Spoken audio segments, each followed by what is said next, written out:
Lecture du livre de Ellen G. White, intitulé L'histoire de la rédemption. Chapitre 7. Seth et Enoch. Ce chapitre est basé sur Genèse 4, versets 25 et 26. Chapitre 5, versets 3 à 8 et 18 à 24. Jude 1, versets 14 et 15.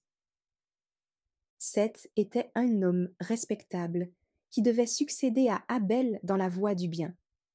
Cependant, c'était un fils d'Adam, tout comme le méchant Caïn. Il avait donc hérité de son père une nature qui n'était pas meilleure que celle de Caïn. Seth était né dans le péché, mais avec l'aide de Dieu et grâce aux fidèles instructions qu'il avait reçues d'Adam, il honora Dieu en faisant sa volonté.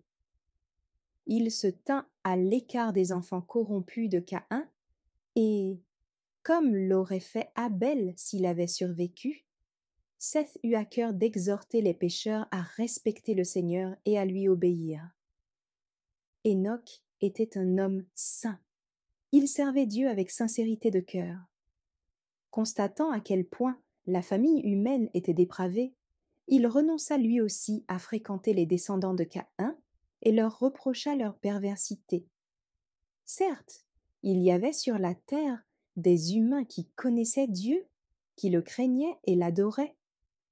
Mais le juste Enoch était tellement attristé par la méchanceté grandissante des impies qu'il s'abstenait de les fréquenter quotidiennement, craignant d'être influencé par leur infidélité et que ses pensées ne soient détournées du Seigneur et qu'il cesse de le vénérer comme l'exige sa majesté souveraine.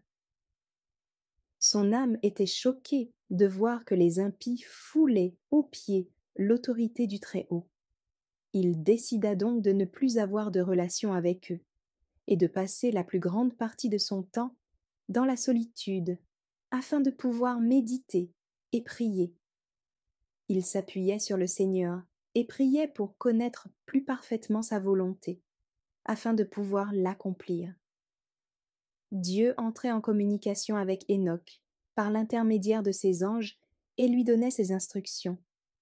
L'Éternel lui dit qu'il ne supporterait pas toujours la rébellion des humains, et qu'il envisageait de les détruire par un déluge qui inonderait le globe. Le jardin d'Éden, ravissant et immaculé, d'où nos premiers parents avaient été chassés, demeura intact jusqu'à ce que Dieu décida de détruire la terre par un déluge. Il avait planté ce jardin et l'avait béni d'une manière particulière. Mais, dans sa grande sagesse, il le retira de ce monde et l'y ramènera, plus magnifique encore que lorsqu'il l'en avait enlevé. Ainsi fut conservé un échantillon de son œuvre parfaite de création, exempt de la malédiction qu'il avait prononcée sur la terre. Le Seigneur fit connaître plus pleinement à Enoch le plan de la rédemption. Et grâce à l'esprit de prophétie, il lui fit voir les générations qui devaient vivre après le déluge et les grands événements relatifs à la seconde venue du Christ et à la fin du monde. Enoch était préoccupé par la mort. Il lui semblait que les justes comme les méchants retourneraient définitivement dans la poussière. Il pouvait difficilement concevoir que les justes puissent vivre au-delà de la tombe. Au cours d'une vision prophétique, il fut instruit au sujet du Fils de Dieu, qui devait mourir en sacrifice pour les humains, et il vit le retour de Jésus sur les nuées du ciel, escorté de l'armée des anges, ressuscitant les justes morts et les libérant de leurs tombeaux. Il vit aussi quel serait l'état de corruption qui régnerait dans le monde lors de la seconde apparition du Christ. Que les hommes de cette génération seraient arrogants, présomptueux et têtus, qu'ils se révolteraient contre la loi divine et renieraient le seul vrai Dieu et notre Seigneur Jésus-Christ, n'ayant que mépris pour son sang et son expiation. Il vit les justes couronnés de gloire et d'honneur, tandis les méchants étaient éloignés de la présence de Dieu et consumés par le feu. Enoch transmit fidèlement au peuple tout ce que le Seigneur lui avait révélé par l'esprit de prophétie.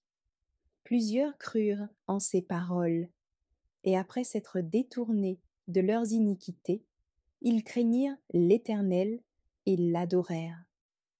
La translation d'Enoch. Enoch continua de croître spirituellement grâce à sa communion avec Dieu. Tandis qu'il instruisait ceux qui écoutaient ses paroles de sagesse, une sainte lumière rayonnait de son visage. À la vue de son aspect plein d'une dignité céleste, ses auditeurs étaient remplis de crainte. Le Seigneur aimait Enoch parce qu'il lui obéissait fidèlement, qu'il détestait l'iniquité et qu'il recherchait sincèrement la connaissance d'en haut afin d'accomplir parfaitement sa volonté.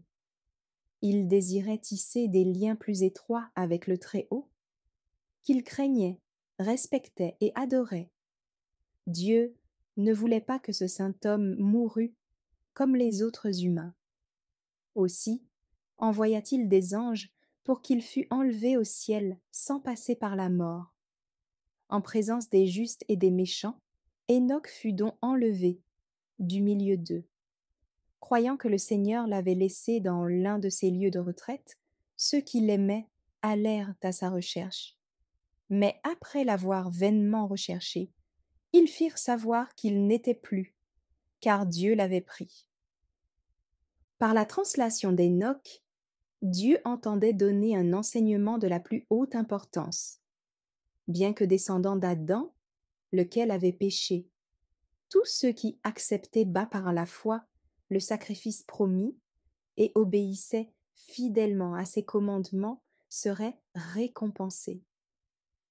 Il est ici question de deux catégories de personnes qui devaient exister jusqu'à la seconde venue du Christ, les justes et les méchants, les rebelles et les fidèles.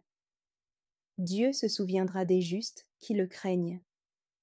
Au nom de son Fils bien-aimé, il les honorera et leur accordera la vie éternelle.